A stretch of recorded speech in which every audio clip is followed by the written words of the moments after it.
Frank DeWolf knew the prairie, especially what was underneath it. He was a geologist and came to Urbana in 1906 to conduct a survey of southern Illinois coal fields. He ended up staying in town, becoming director of the Illinois State Geological Survey in 1909, where he helped to identify and map coal and petroleum deposits throughout the state.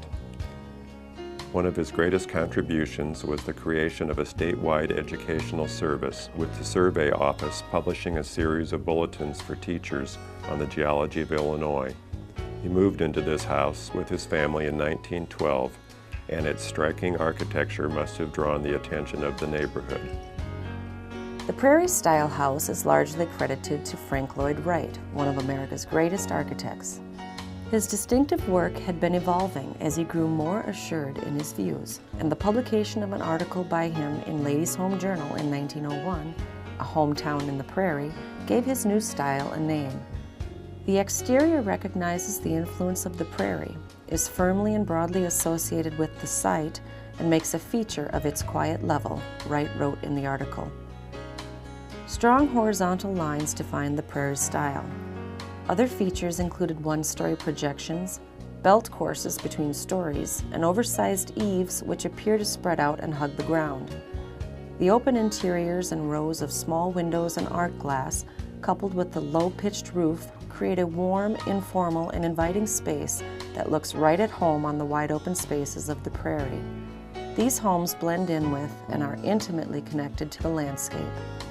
This 1920s prairie-style house is symmetrical and constructed of red brick, a characteristic of the style.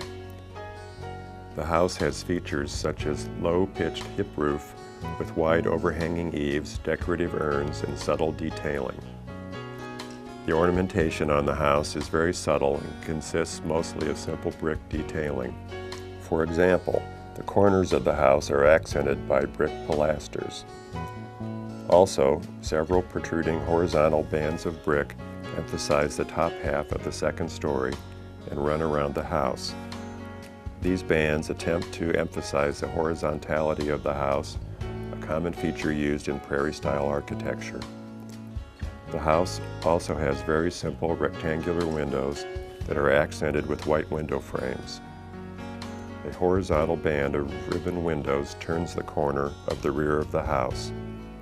Frank DeWolf's widely recognized ability as a geologist attracted the attention of the petroleum industry, and in 1923, DeWolf headed off to find oil in Texas, leaving behind the Illinois prairie and his prairie-style home.